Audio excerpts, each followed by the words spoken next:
Lho wong kon iku duwe Mojopahit kok nggawe negara gak nerusno Mojopahit, gak nerusno Mataram, kok kon nerusno Londo. Berarti pemerintahmu saiki tetap pemerintah di dalam cengkeraman alam pikiran Londo. Saiki Londo kerjasama karo Arab, kerjasama karo Israel. Terus kon dikon ngelek-elek Iran Syiah, mergo Syiah iku Iran iku gak iso dikalahno karo Amerika karo Israel. Sementara yang membiayai Perdana Menteri Israel adalah dana-dana dari Arab sendiri dan terus macam-macam lah, Rek. Nah, awakmu gak usah mikir iku wong utangmu cek akeh. Tetapi kono ojo gak roh ngono ya, ojo gak roh ya, ojo gampang dibujuki. Wong Jawa iku cirine gak kagetan, gak gumunan. Nah, beliau terus menghimpun mana yang benar dan seterusnya akan kita cari terus-menerus karena anak-anak muda sekarang juga gelap lampunya. Ceritanya. Tapi tidak ada masalah lampu gelap karena telinga tidak terpengaruh oleh cahaya. Ngono ya, Rek ya. Oh, ngono lho, Rek. Oh, tepak malah khusuk ngene iki. Nek sing jajal arep etok mulai sikute ya. Wes gak apa-apa, bismillah ya terus ya. Oke. Misalnya ngene. Berita tentang Mojopahit itu macam-macam. Kita cari bareng-bareng. Ono sing ngarani misalnya Mas Ayu. Ada tahun-tahun 1398 sampai 1402 misalnya. Terus engko apa yang jenenge sirna ilang kertaning bumi, sirna ilang kertaning Jawi. Sabtu itu kita cari terus. Ana sing ngarani Mojopahit iku gak hancur, Mojopahit iku disengitno, dikubur oleh sesepuh-sesepuh dan orang-orang sakti karena tahu tidak akan bisa menahan perampokan-perampokan dari Eropa misalnya dan seterusnya. Girindrawardhana Kediri memang tidak pernah takluk kepada Mojopahit selama ada, ya Mas ya. Tidak pernah, mereka tetap, jadi Kediri itu duduk bagian dari Mojopahit selama ada Mojopahit. Jadi begitu Mojopahit lemah, diserbu, dintekno, kemudian ono gubernur sing jenenge Nyolaiwa, gubernur Mojopahit setelah Demak sudah berdiri, mergo Nyolaiwa iki dikongkon rakyate mbangkitnan kembali Mojopahit gak iso-iso, akhirnya dipateni dhewe karo rakyate. Nah, benar yang dikatakan Mas Ayu, menurut saya tidak pernah ada urusan dengan Islam hancurnya Mojopahit itu. Pernah terjadi salah paham dan bentrok yang membuat anaknya Brawijaya V yang kedua, yang kemudian jadi waktu itu jadi pangapnya Mojopahit, tawur membunuh bapaknya Sunan Kudus, yaitu Sunan Ngudung. Iki kedasatan Jawa. Jadi bapaknya Sunan Kudus mati oleh pangapnya Mojopahit, tapi tidak karena perang politik, tapi karena kesalahpahaman. Beberapa saat kemudian Sunan Kalijogo malah mengutus Sunan Kudus dengan 9 orang prajuritnya, membawa pasukan dengan pakaian putih-putih, bendera putih dan kuda putih datang ke Mojopahit untuk memberikan suratnya Sunan Kalijogo kepada Brawijaya V, dan suratnya itu isinya adalah menyatakan bahwa rombongan yang dipimpin Sunan Kudus ini memaafkan terbunuhnya bapaknya Sunan Kudus sendiri dan tidak mempersoalkan, bahkan kemudian mengajak untuk bekerja sama.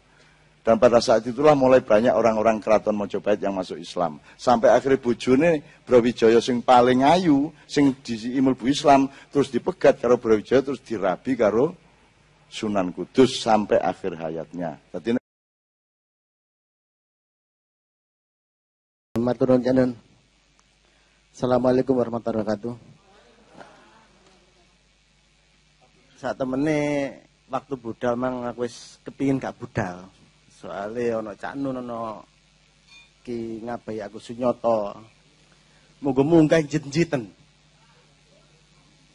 Grogi. Perbandingannya kaya baina sama wal sumur minyak. Ya, jadi ndukur karo nawisore bumi. Tapi ya gak apa-apa lah, soalnya sing jauh ya konco dhewe, Lurah Miftahul Konco. Jadi saya beranikan datang ke sini untuk menyampaikan apa yang saya tahu tentang Mojokerto. Nek apa jenenge Cak Nun mang sajane padha. Upaya nggali sejarah Mojokerto iku hampir hilang memang. Nek belajar nang sekolahan, awakmu mek dudono bahwa Mojopahit grek mandek. Sak mari Mojokerto dadi apa? Hampir tidak ada. Teko yang perpustakaan kota, perpustakaan umum maupun perpustakaan kabupaten, dole ono Sing ngomong Mojokerto jar Mojokerto ya gak ono. Nah, dadi awale iku posoan wingi. Jadi posoan wingi aku ya dijak karo Lurah Miftah iku keluyuran ini luru cerita. Pirang-pirang desa tak leboni, tak takoni, tak goleki, tak rungokno, tak catet. Akhirnya ono pirang-pirang cerita tentang berdirinya desa. Sing ono di Mojokerto. Dan dari tulisan itu tak unggah nang Facebook. Jadi nek ngomong sejarawan sing kono mriki ya gak blas rek. Soalnya aku ya gak tahu sekolah yang jurusan ilmu sejarah, sekolahku STM, jadi kan hubungannya blas karo sejarah. Tapi cuma seneng ngono tok. Iki karo Pak Sunyoto. Pak Sunyoto mah akademisi, dhek dosen, ya bukune ya akeh. Aku duwe beberapa bukune sing Pak Sunyoto. Bukune Cak Nur aku ya insyaallah wis gak lengkap ya cukup akeh. Nah, teko iku mang arek-arek sing maca iku nuduh aku dadi sejarawan.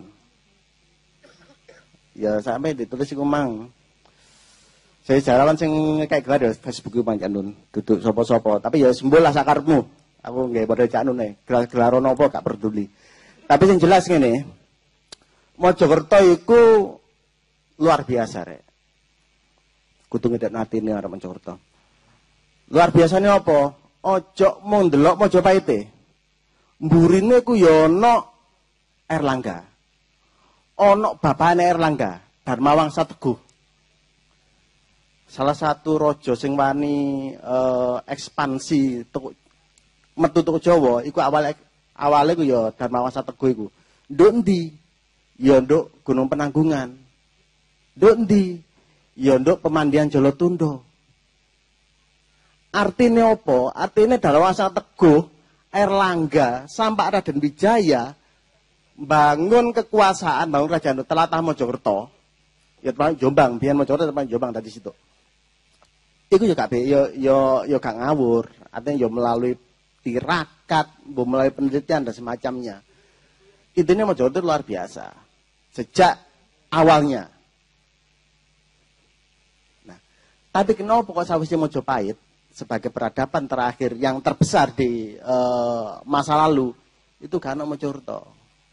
Nah, bisa jadi karena itu Mojopahit dihancurkan. Iyalah kau apa walaupun hancurnya itu bukan karena persoalan Islam. Sapa sing kaya sing diceritakno wong-wong do sekolahan wingi-wingi ku. Bukan karena Islam yang hancur Mojopahit. Mojopahit itu hancur pertama karena memang dihancurkan oleh peperangan dalam sendiri antara orang yang beragama di luar Islam, Hindu Buddha, itu dihancurkan memang. Karena struktur kosmologi, Pak? Sosiologi atau apa ya? Nduk Jawa iku gak oleh ana sing jenenge matahari kembar gak oleh. Nek ancene satu kerajaan kalah, maka harus dihancurkan seluruhnya. Jadi semacam itu. Makanya sakwise Pajang kalah yo hancur. Di Kota Gede, di Lenang Kertosuro dibunganguskan sampai gak kari makam-makam itu karo masjid. Itu memang aura Jawa semacam itu memang suasana kosmologinya dan termasuk Mojopahit iku. Sakwise Mojopahit hancur, iku sing kuwasa nduk Jawa biyen dijenenge Japan, satu Mojokerto iku. Jenenge Japan. Iku tetep anak turune Raja Mojopahit. Nah, kena apa kok kemudian gak diotek-otek karo kerajaan Demak? Karena Demak dhewe yo ngakoni nek mbah buyute itu Mojokerto, tetep Mojopahit. Sehingga dibiarkanlah Mojokerto waktu tetap Hindu, tetap Buddha. Tidak diusik sama sekali penguasanya. Nek darliane di Islam no kabeh. Tuban, Gresik, Lamongan, Lasem, itu di Islam kabeh, tapi Mojopahit tidak. Baru setelah terjadi pertikaian jero dewe yang berkuasa bukan dari terahnya, dari nenek moyangnya, bapak buyute Raden Patah, Sing berkuasa itu ada dari Kediri yang menghancurkan peradaban Mojopahit yang namanya Gerindrawardana yang sempat ditulis oleh Tom Pires waktu itu sebagai Raja Gunung itu Pak ya. Nah, itulah kemudian Demak menyerbu Mojopahit dan kemudian dimuslimkan. Jadi semacam itu. Jadi kalau hancurnya Mojopahit itu bukan persoalan karena orang Islam, bukan. Itu yang perlu dicamkan hari ini. Yang kedua, sakwise iku sapa sing penguasa untuk Mojopahit atau untuk Japan, sakwise Mojopahit jeneng Japan, iku anake Sultan Trenggono. Ono jenenge Tumenggung Kanduruan. Itu sempat jadi penguasa di sini. Dia anak langsung dari Sultan Trenggono, Demak. Sakwise iku ana maneh Pangeran Timur, iku ya anake Sultan Trenggono, toko Demak. Iku berlangsung sampai Mojokerto iki dikalahno karo Sultan Agung, jabane Mataram. Nah, setelah itu baru kemudian Dinasti Mataram menunjuk orang-orang dari Mataram untuk menjadi penguasa di Mojokerto. Sakwise iku ya ono cerita maneh bahwa di Mojokerto pernah terjadi beberapa peristiwa penting sing tak catet atau sing tak ruwi untuk luru cerita iku mang. Pertama, Sunan Giri itu pernah mendamaikan perang konflik antarane Mataram Senopati karo bupati-bupati Bangwetan, Jawa Timur, mulai toko Madiun sampai toko Blambangan. Saat Senopati membangun kekuasaan di jeneng Kerajaan Mataram itu, dia menginginkan semuanya tunduk kepada dia sebagai Raja Jawa. Tapi penguasa atau bupati Jawa Timur gak gelem tunduk. Kenapa? Sebab merasa nasabnya lebih tinggi. Aku anak turun langsung untuk Mojopahit, Raja Brawijaya, Sultan Demak, kon sopo, mantri oleh pasar. Nah, upaya merangkul untuk mengakui agar bupati tunduk secara langsung gak iso. Yang kedua, dia menempuh jalan kepingin dilantik. Dadi penguasa tanah Jawa. Sopo sing kudu nglantik? Sing kudu nglantik waktu itu adalah pemimpinnya para wali setelah meninggalnya Sunan Ampel itu adalah Sunan Giri. Jadi dia minta Sunan Giri melantik dia. Agar apa? Agar semua bupati tunduk. Tapi Sunan Giri juga tidak mau. Maka bergeraklah pasukan itu ke wilayah Jawa Timur. Dan dihadang. Di mana dihadang? Di Mojokerto. Dihadang di Mojokerto. Jadi hampir saja terjadi pertikaian antara orang-orang di Jawa Tengah sama Jawa Timur di Mojokerto. Dan saat itulah kemudian Sunan Giri turun tangan, dia mengirimkan santrinya untuk membawa badean. Jadi pertikaian itu ini mungkin kearifan ya, kearifan dari orang-orang Jawa. Cek tadi banjir getih, maka dua pemimpinnya yaitu keturunannya orang Mantri oleh Pasar tadi di Gede Pamenaan sama keturunannya Sunan Ampel Bupati Surabaya Wiryakrama iku didamekno nduk Japan kene. Loro-loro nih dikon milih. Wis saiki milih yo. Kon milih isi apa milih wadah. Jadi pemimpin dulu kon milih. Sing kon milih dhisik sapa? Senopati ngomong wis Kanda sebab merasa lebih muda ya. Silakan sampean milih dulu. Adipati Surabaya. Adipati Surabaya milih apa? Dia milih isi. Nah, Senopati wis gak duwe pilihan maneh. Dia memilih wadah. Wis mulya. Dan setelah pulang itulah kemudian Sunan Giri menerjemahkan pilihannya Senopati itu benar, berarti dia akan menjadi raja karena dia menjadi penguasa wadai. Sementara opo isi adalah rakyate. Nah, jadi perdamaian ada di Mojokerto untuk Japan. Sakwise iku tetep Mojokerto iki menjadi kekuasaan dari Mataram. Mataram pecah menjadi Jogja sama Surakarta dalam perjanjian Giyanti yang disebut perjanjian Palian Negari, pembagian negara. Pembagian negara itu ya pernah bukan cuma terjadi di Mataram torek. Beberapa kali juga terjadi. Sing pertama mbagi negara itu jenenge Erlangga. Erlangga itu mbagi negarane kanggo anake loro-loro ne, padha lanange iku njaluk bantuan Empu Barada. Carane apa? Nek jare cerita iku nggawa kendi, miber terus kendi dicurno. Dadi kali Brantas. Dadi sing kirene Brantas diarani Jenggala, sing sebelah kono kulone diarani Daha. Itu yang pertama. Kemudian yang kedua, Mojopahit dia tahu mecah negara tahu. Ono jenenge Mojopahit Etan, ono Mojopahit Kulon. Mojopahit Etan nduk ndi? Mojopahit Etan niku nduk Blambangan. Tapi ibu kotanya jane bukan nduk Banyuwangi enggak, tapi nduk Lumajang. Lah siji to nduk ndi? Nduk Mojokerto tetep, Mojopahit Barat. Dan terjadi perang Paregreg.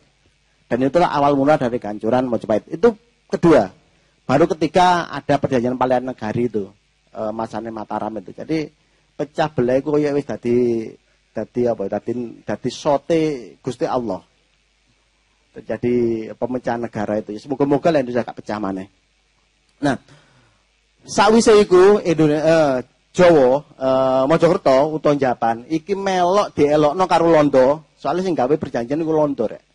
Duduk wong loro iku perjanjian mecah negara enggak, tapi ku Londo sing mecah. Mojokerto mlebu nang Jogja. Tapi Jombang melok Sulu, melok Surakarta. Dadi wong raja Yogyakarta nek kepengin nang Mojokerto ya kudu liwat wilayah Surakarta. Nah, jadi semacam itu. Mojokerto waktu itu. Terakhir Bupati Mojokerto sing fenomenal rek. Sing fenomenal itu sing sangat kontroversial. Iku jenenge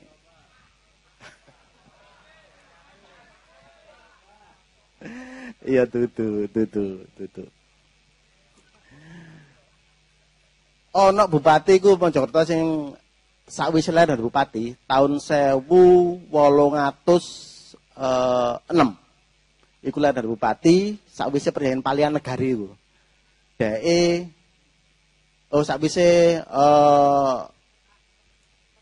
Sakwise Mojokerto iki dipek karo Londo, dek dilereni. Prawiro Dirjo. Bupati Prawiro Dirjo iku sawise iku diangkat dibalik nang kono dadi bupati. Tapi bupati dongkol. Bupati sing gak ada wilayah. Bekas bupati. Padahal lurah. Lurah iku nek mari jenenge lurah, ya tetep lurah tapi lurah dongkol. Lurah sing gak berhak tanda tangan gitu loh.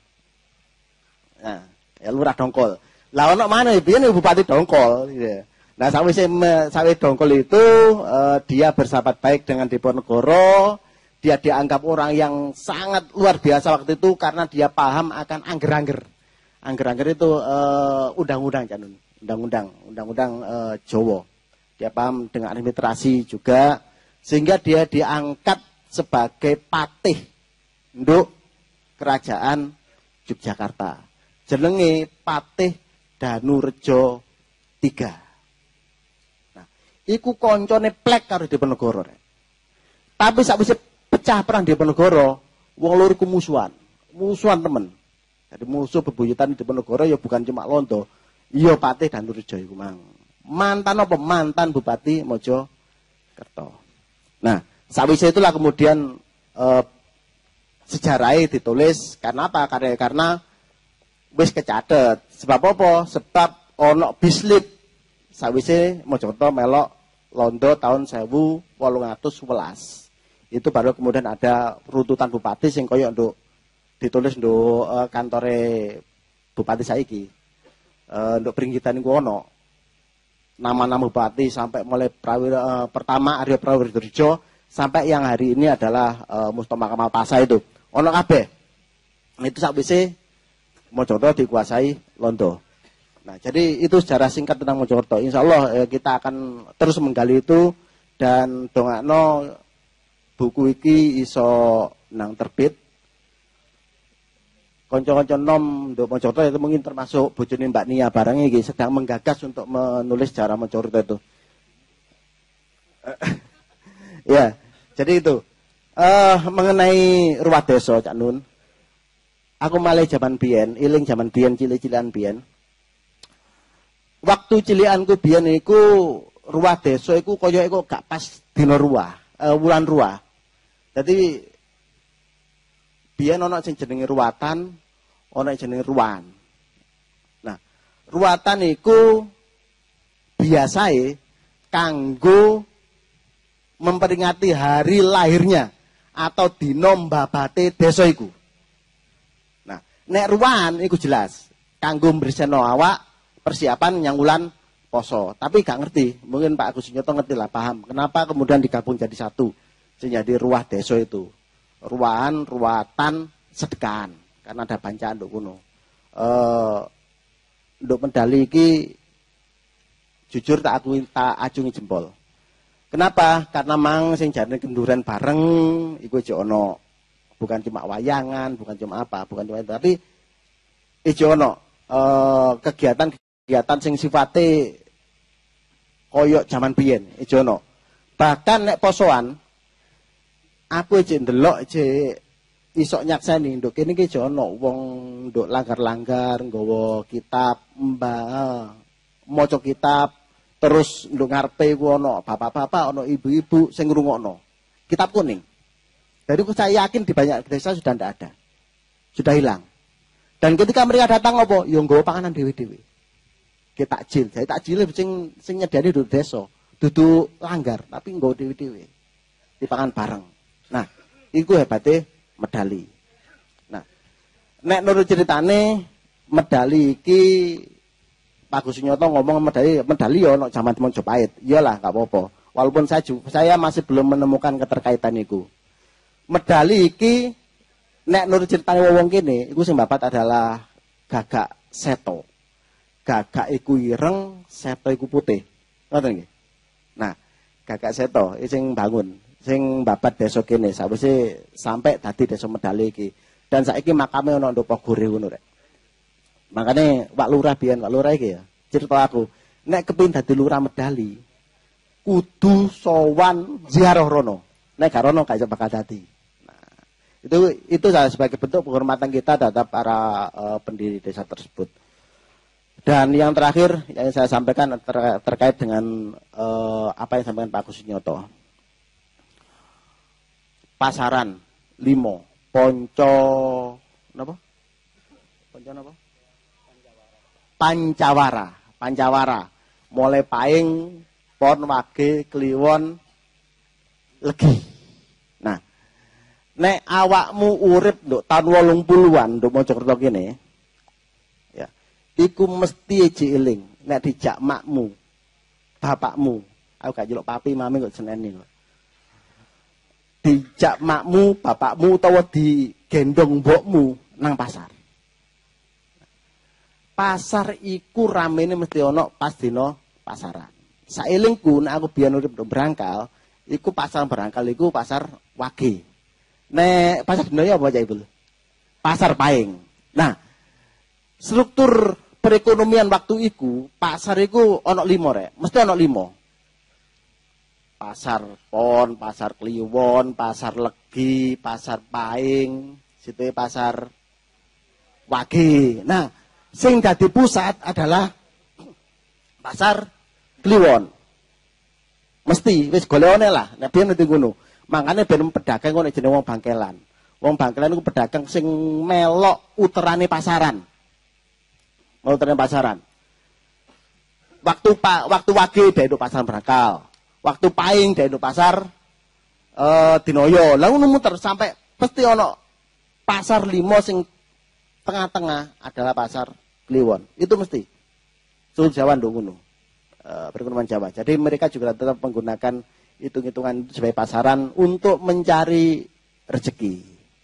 Dan tak pikir aku cuma dikek waktu 10 menit wis luwih. Dan sekali lagi saya cuma pesankan kalian harus bangga menjadi orang Mojokerto. Kenapa? Karena Mojokerto memiliki peradaban yang tua, yang luar biasa. Tetapi sayangnya ada diskontinuitas, keterputusan masa, keterputusan sejarah terhadap Mojokerto. Kenapa? Karena kita lupa untuk mencatatkan itu. Contohnya di Ruwa Desa. Mbok saiki nduk kene ana apa gak ngerti aku ya.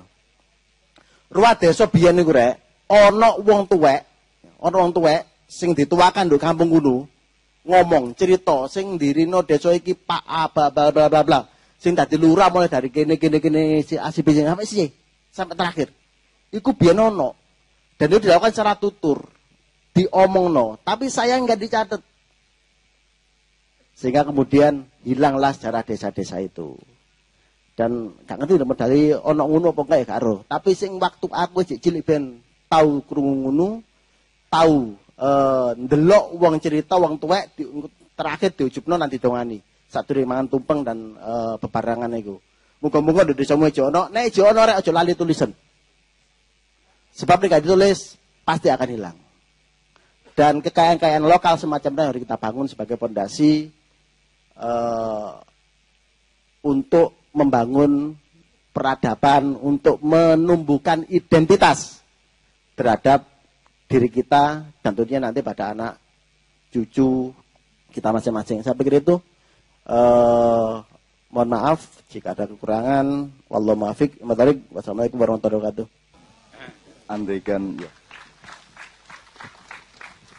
Andaikan sampai jam 1 berarti masih punya setengah jam.